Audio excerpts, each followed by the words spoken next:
Today we're looking at an analysis report on Tilray. The core argument is that the recent price drop is just market panic, and it's ignoring a major pivot to profitability. Basically saying the stock is significantly undervalued. Exactly. And it's a strong report. It has a very clear contrarian thesis. It's aggressive, high energy, really fits that buy the fear idea. For sure. So our job is to help maximize its impact. Right. We're going to focus on, I think, three things: enhancing the data synthesis, adding context to a key metric, and then reinforcing the logic behind the price target. Okay, sounds good. Where do we start? Let's start right at the core message. To really elevate this contrarian thesis, the report has to more explicitly and I think more immediately connect the technical panic with the fundamental profit reality. Okay, so a timing issue. It's a structural timing issue. Right now, the report presents the oversold case. You know, the technicals, the minus 9.5% drop, the hold at $11. And the RSI flash. Yeah. Right. It presents that, and then separately, it presents the profitable case, the $1.5 million in net income. They're both strong points, but they're sequential. They don't talk to each other right away. Exactly. So they don't really maximize that hook, that feeling of the market is completely wrong. That's a really good point. I wonder, though, what's the psychological impact of that sequence? Because if you lead with a chart showing this huge, almost 10% drop, You're setting a certain tone. You're conditioning the reader to think, okay, this is just a recovery play. It went down, so maybe it bounces. But the real power of this analysis, the whole point, is the divergence. The stock is crashing at the exact moment the fundamentals are confirming this huge turnaround they've waited years for. So by separating the technicals from the fundamentals, You dilute the impact. It feels like two different reports that are just stapled together, instead of one powerful narrative where the profit truth bomb instantly discredits what the price is doing. I completely agree with that. The question then becomes, how do you fix it?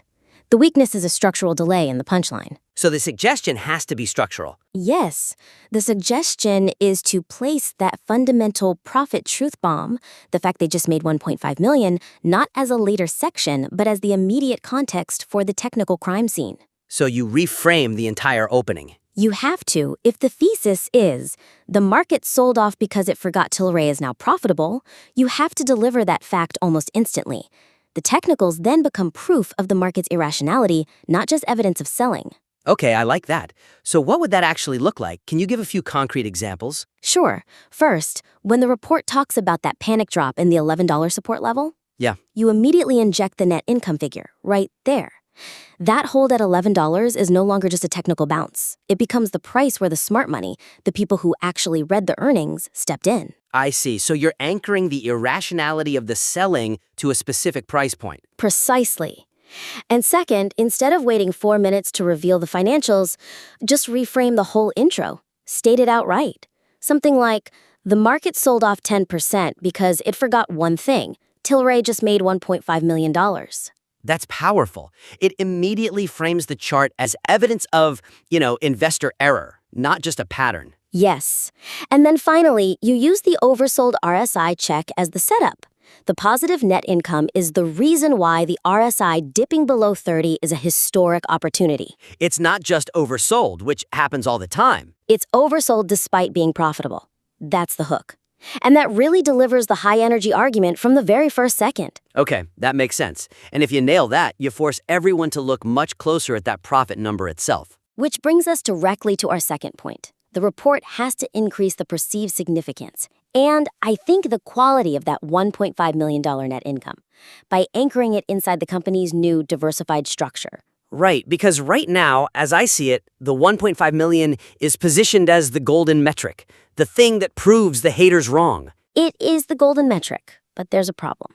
And this is where a skeptical reader or a fund manager is going to attack it. The scale. The scale.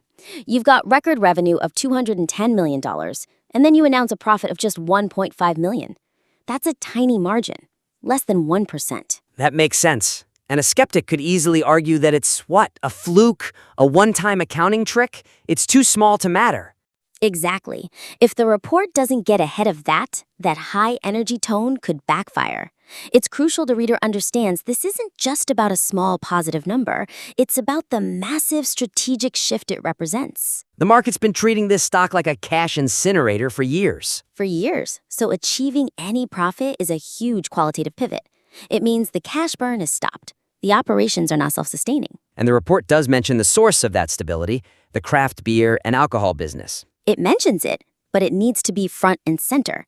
That narrative thread is what justifies the quality and sustainability of the profit. It's what transforms this from a pure cannabis speculation play. Into a consumer packaged goods company with a high-growth option attached. You got it. So the suggestion is to explicitly contextualize the net income, link it directly to the operational stability from the alcohol portfolio. That turns it from a one-off number into hard evidence of a sustainable pivot. The profit isn't huge, but it's stable. And that stability is the new part of the story the market is missing. So how would you phrase that? When you introduce the 1.5 million, you have to pair it with language that explains its origin. Something like, this isn't a fluke. This profit is underpinned by the stable, high-margin revenue from their alcohol business. So you're shifting the focus from the small number to the massive change in the business model. Right. You have to shut down the skeptical read immediately. And if you can, you should probably specify that this profit was achieved despite other headwinds. Oh, that would be even better. If the data's there showing they hit profitability while also absorbing, say, integration costs from an acquisition, that makes the operational turnaround look incredibly robust. Okay, so that clarity on the profit metric leads us right into the valuation. It does, our third and final point. Sharpening the valuation rationale and the bridge to the price target. The report makes a strong case that it's undervalued at a 1.4 times price-to-sales ratio. It calls it a boring value stock. And that part is great. The issue is the leap from there to the $15 or $16 price target, which is based on a 2 times PS ratio. There's a gap. There's a big gap. Why does it deserve that 40% multiple expansion right now? The report needs to justify that 0.6 turn in the multiple. Building on that, I think the most compelling part of the valuation is what the report calls the free option.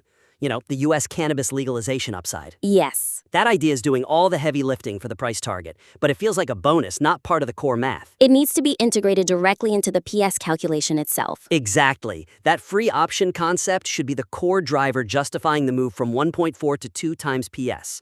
We have to assign a specific, conservative mathematical weight to that upside. So break it down for the reader. Yeah.